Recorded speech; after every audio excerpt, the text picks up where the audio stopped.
தமிழ்நாடு முழுவதும் இன்று 12,480 ஊராட்சி அமைப்புகளில் கிராம சபை கூட்டம். காணொலி மூலம் கிராம மக்களின் தேவைகளை கேட்டறிகிறார் முதலமைச்சர் மு.க. ஸ்டாலின்.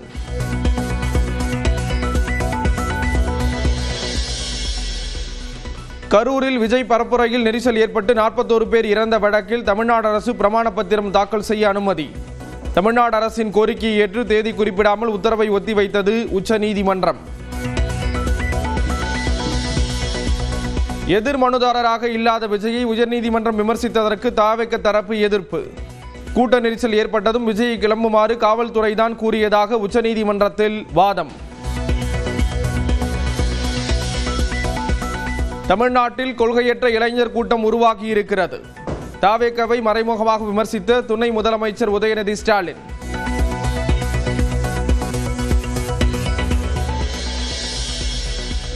திமுகவில் பிளவு ஏற்பட்ட போது அண்ணா அறிவாலயத்தை காப்பாற்றி கொடுத்தது அதிமுக. ஈரோடு கிழக்கு தொகுதியில் நடைபெற்ற பரப்புரையில் பொதுச் செயலாளர் எடப்பாடி பழனிசாமி பேச்சு. கட்சி இரண்டா உடைந்தது. வைகோ ஒரு பக்கம், திரு கருணாநிதி ஒரு பக்கம். அப்ப அந்த கட்சியை கைப்பற்ற முயற்சித்தார்கள். அறிவாலயத்தை காப்பாற்றி கொடுத்த கட்சி அண்ணா திமுக கட்சி. அண்ணா திமுக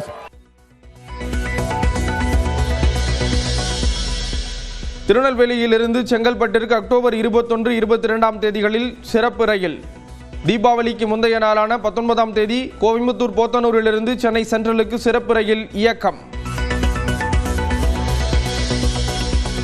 முதுநிலை பட்டதாரி ஆசிரியர் தேர்வுக்கான ஹால் டிக்கெட் மற்றும் வழிகாட்டுதல்கள் வெளியீடு. ஒத்திவைக்க உயர்நீதிமன்றம் மறுத்ததை அடுத்து நாளை திட்டமிட்டபடி தேர்வு.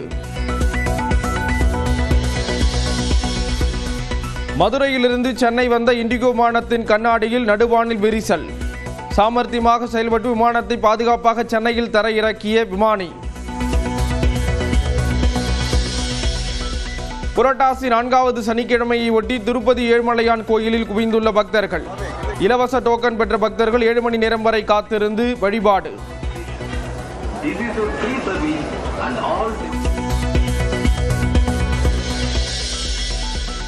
ஒகேனக்கல் காவிரி ஆற்றில் நீர்வரத்து வினாடிக்கு 65,000 கனஅடியாக அதிகரிப்பு. அருவிகளில் வெள்ளப்பெருக்கு ஏற்பட்டுள்ளதால் சுற்றுலா பயணிகள் குளிக்க பரிசல் இயக்க தடை.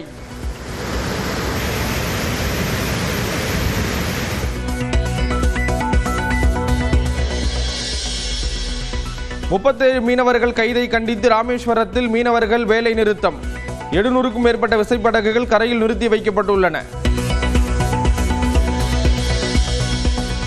திருப்பரங்குன்றம் மலை உச்சியில் உள்ள சிக்கந்தர் தர்காவில் ஆடு கோழி பலியிட தடை. 2 நீதிபதிகள் மாறுபட்டு தீர்ப்பு வழங்கியிருந்த நிலையில் 3வது நீதிபதி விஜயகுமார் உத்தரவு.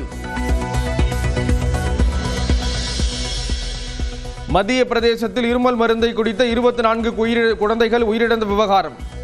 காஞ்சிபுரத்தைச் சேர்ந்த ஸ்ரீசன் நிறுவன உரிமையாளர் ரங்கநாதனுக்கு 10 நாள் போலீஸ் காவல் விதித்தது மத்திய பிரதேச நீதிமன்றம். நெல்லை, கிருஷ்ணகிரி, பெரம்பலூர் உட்பட தமிழகத்தின் பல்வேறு மாவட்டங்களில் பரவலாக கனமழை. தென்காசி மாவட்டம் சங்கரன்கோவிலில் சாலையில் தண்ணீர் தேங்கியதால் அவதிக்குள்ளான மக்கள்.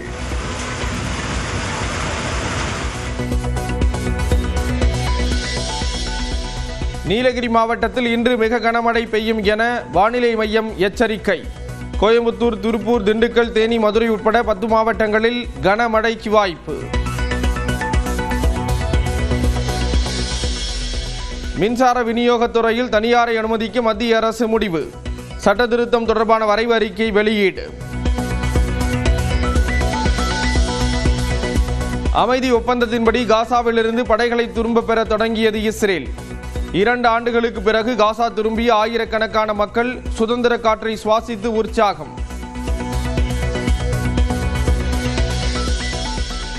மேற்கிந்திய தீவுகளுக்கு எதிரான 2வது டெஸ்ட் போட்டியின் முதல் நாளில் இந்திய அணி 318 ரன்கள் குவிப்பு. ஆட்டம் இழக்காமல் 173 ரன்களை விளாசிய தொடக்க வீரர் ஜெய்ஸ்வால். தமிழ்நாடு முழுவதும் இன்று 12,480 ஊராட்சி அமைப்புகளில் கிராம சபை கூட்டம். காணொலி மூலம் கிராம மக்களின் தேவைகளை கேட்டறிகிறார் முதலமைச்சர் மு.க. ஸ்டாலின்.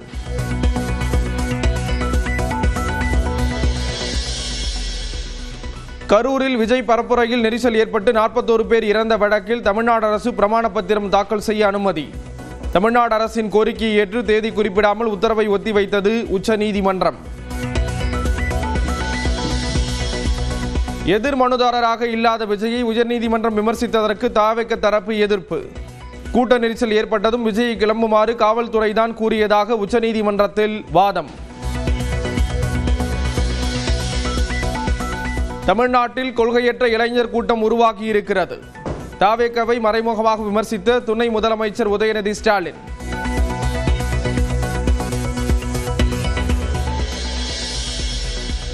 திமுகவில் பிளவு ஏற்பட்ட போது அண்ணா அறிவாலயத்தை காப்பாற்றி கொடுத்தது அதிமுக. ஈரோடு கிழக்கு தொகுதியில் நடைபெற்ற பரப்புரையில் பொதுச் செயலாளர் எடப்பாடி பழனிசாமி பேச்சு.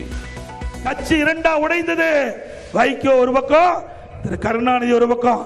அப்போ அந்த கட்சியை கைப்பற்ற முயற்சித்தார்கள். அறிவாலயத்தை காப்பாற்றி கொடுத்த கட்சி அண்ணா திமுக கட்சி. அண்ணா திமுக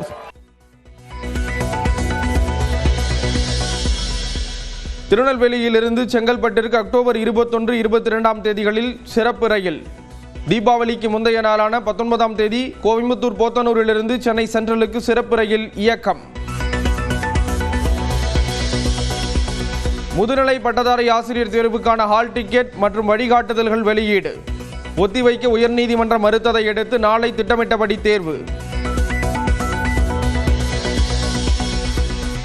மதுரையிலிருந்து சென்னை வந்த இண்டிகோ விமானத்தின் கண்ணாடியில் நடுவானில் விரிசல்.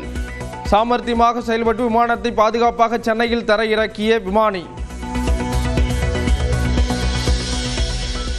புரட்டாசி 4வது சனிக்கிழமையை ஒட்டி திருப்பதி ஏழுமலையான் கோயிலில் குவிந்துள்ள பக்தர்கள். இலவச டோக்கன் பெற்ற பக்தர்கள் 7 மணி நேரம் வரை காத்திருந்து வழிபாடு.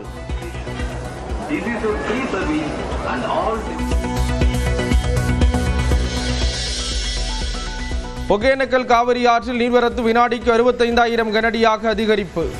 அருவிகளில் வெள்ளப்பெருக்கு ஏற்பட்டுள்ளதால் சுற்றுலா பயணிகள் குளிக்க பரிசல் இயக்க தடை.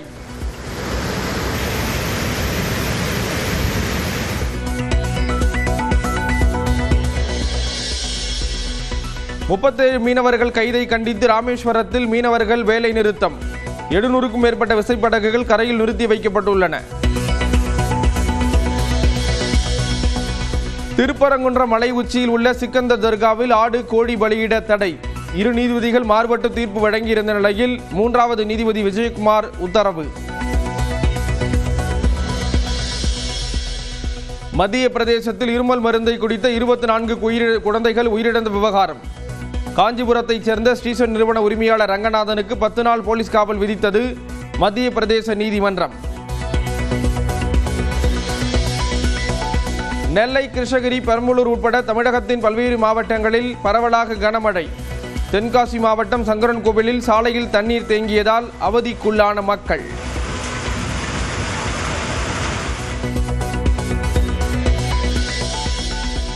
நீலகிரி மாவட்டத்தில் இன்று மிக கனமழை பெய்யும் என வானிலை மையம் எச்சரிக்கை. கோயம்புத்தூர், திருப்பூர், திண்டுக்கல், தேனி, மதுரை உட்பட 10 மாவட்டங்களில் கனமழைக்கு வாய்ப்பு.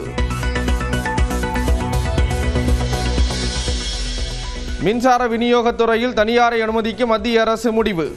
சட்ட திருத்தம் தொடர்பான வரைவு அறிக்கை வெளியீடு. அமைதி ஒப்பந்தத்தின்படி காசாவிலிருந்து படைகளை திரும்ப பெற தொடங்கியது இஸ்ரேல். 2 ஆண்டுகளுக்கு பிறகு காசா திரும்பிய ஆயிரக்கணக்கான மக்கள் சுதந்திர காற்றை சுவாசித்து உற்சாகம்.